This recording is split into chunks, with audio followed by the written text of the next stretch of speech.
കോൺഗ്രസുകാർ അഴിമതി കാണിക്കും, അതെല്ലാവർക്കും അറിയാം. പക്ഷെ ഇത്ര മനുഷ്യത്വമില്ലാതെ അഴിമതി കാണിക്കുമെന്ന് മലയാളികൾ സ്വപ്നത്തിൽ പോലും കരുതിയിട്ടുണ്ടാവില്ല. വയനാട് ദുരന്തമെന്ന് പറയുമ്പോൾ എല്ലാ മലയാളികളുടെയും നെഞ്ചൊന്ന് പിഴയും.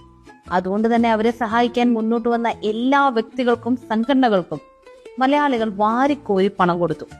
യൂത്ത് കോൺഗ്രസിനും കൊടുത്തു. അങ്ങനെ മലയാളികൾ നേതാക്കൾ പറഞ്ഞതനുസരിച്ച് 8 ലക്ഷം രൂപയുടെ 30 വീട് വെക്കാൻ 1,24 ലക്ഷം രൂപ കൊടുത്തു. പക്ഷെ 2 കോടിക്ക് മേൽ പിരിച്ചു എന്നാണ് റിപ്പോർട്ട്. ഈ ഉരുൾപൊട്ടലിൽ വീട് നഷ്ടമായവർക്ക് ആദ്യഘട്ടമായി 30 വീടുകൾ യൂത്ത് കോൺഗ്രസ് സംസ്ഥാന കമ്മിറ്റി നിർമ്മിച്ചു നൽകുവാൻ തീരുമാനിക്കുകയാണ്. പക്ഷെ ഇപ്പോ ആ പൈസ കാണാനില്ല. അതെ, ആ പൈസ കാണാനില്ല. രാഹുൽ മങ്ങൂട്ടത്തിൽ പറയുന്നത് 88 ലക്ഷം രൂപ KPCCക്ക് കൊടുത്തുവെന്നാണ്. പക്ഷെ പിരിച്ചത് അത്രയുമല്ലല്ലോ. 8 ലക്ഷം രൂപയുടെ 30 വീട് വെക്കാൻ 1,24 ലക്ഷം രൂപയും ബാക്കി സ്പോൺസർഷിപ്പായി കിട്ടിയ പണവുമല്ലേ? ഏതാണ്ട് 2 കോടിക്ക് മുകളിൽ.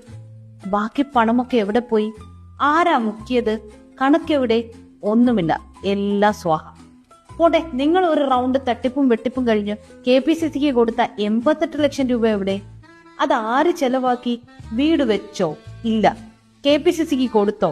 അക്കൗണ്ട് ഡീറ്റെയിൽസ് എന്തെങ്കിലും പുറത്തുവിടാമോ? ഒന്നിനും ഒരു മറുപടിയുമില്ല.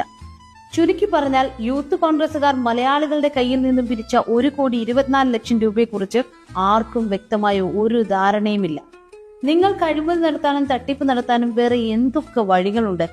ഒരു പ്രളയത്തിൽ സർവവും നശിച്ച ജനങ്ങളുടെ പേരിൽ ഇങ്ങനെ ഒരു തട്ടിപ്പ് നടത്താൻ പാടില്ലായിരുന്നു കോൺഗ്രസുകാരെ. ദൈവം പോലും പൊറുക്കില്ല.